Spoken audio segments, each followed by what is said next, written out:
Hi everyone, my name is Mariam and I'm vlogging every day of April, so please press subscribe. I make videos about books, life, and I'm kind of here just to have a good time. Today I want to talk about 5 specific books that I've read recently, as in within the past few months, that I have really liked. Mainly because I was talking to someone recently about books, and then I just realized I haven't posted anything about books on my YouTube channel since I started my Bookstagram account at Booksnesai. I've actually talked about all the books that I'm going to talk about today on the Instagram page, so feel free to choose your medium. These books were chosen because they kind of just kept me hooked, and I kept reading them and I kept enjoying them, and there weren't really any parts where I just didn't enjoy the process or didn't like it. Like if I was scared, it's because I was supposed to be scared. If I was heartbroken, that's when I was supposed to be heartbroken. It was just an overall beautiful reading experience for each and every one of these books. The first one I want to talk about is A Man Called Ove by Fredrik Backman. This book will absolutely shatter you. It will break your heart. It will take your soul and crush it into smithereens, and you will love every second of it. It is about an old man called Ove, and it reads a little bit like Up the movie. I loved it very, very, very much. I think you could see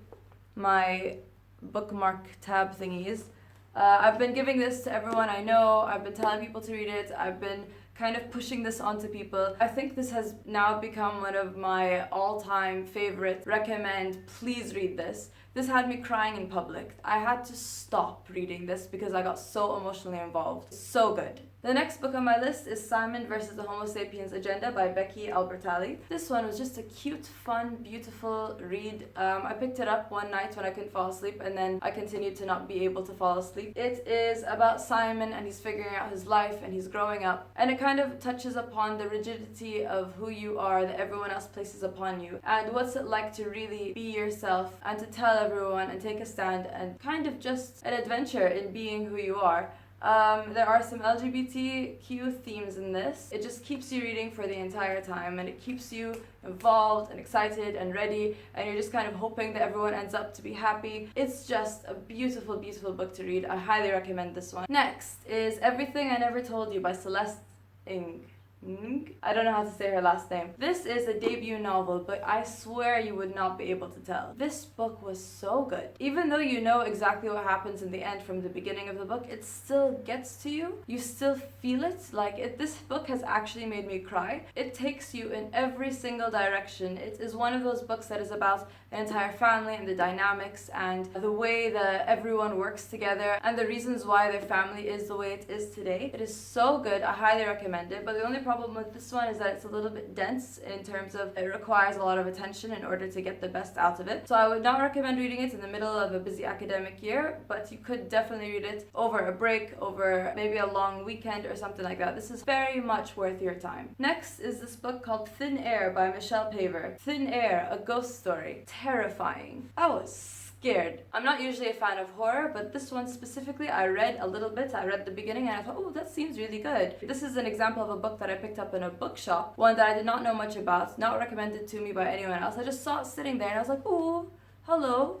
Picked it up, read a few pages, and I just kind of loved the entire book. It's so lyrical, it's grips you into the story. It was just really great. It reminded me of this book I read years and years ago about the expedition to go to the North Pole. I don't remember the name of it, but it was supposed to be biographical, and that one also broke my heart. But this one, so good, so scary. Please read it. And the final book on my list is The Bastard of Istanbul by Elif Shafak. Shafak? Don't know. I didn't expect to actually like this book because I really didn't like 40 Rules of Love, because I was just like, didn't enjoy it.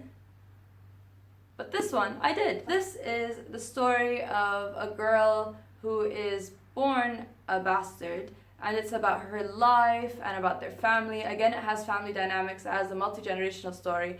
There is much drama in this one, and then you're kind of just surprised at different points. I really, really enjoyed this book so much. I highly recommend it. I was pretty interested the entire way through. I think the writing was quite good. And like with all of them, I just felt like these books are at a higher caliber. They're just such beautiful books to read, and they're so fun. If you've read any of these books, please let me know down below. If you've liked any of them, also let me know down below. Let me know what you're reading. I'm always in the market for a new book. I don't know if you guys would want to see this, but I might want to talk a little bit about my reading habits and how to increase the amount of books that you're reading, how to reach your reading goals, and how to set those habits. Let me know what you guys would like to know more about. I'm going to leave a couple of videos here that I think you might be interested in.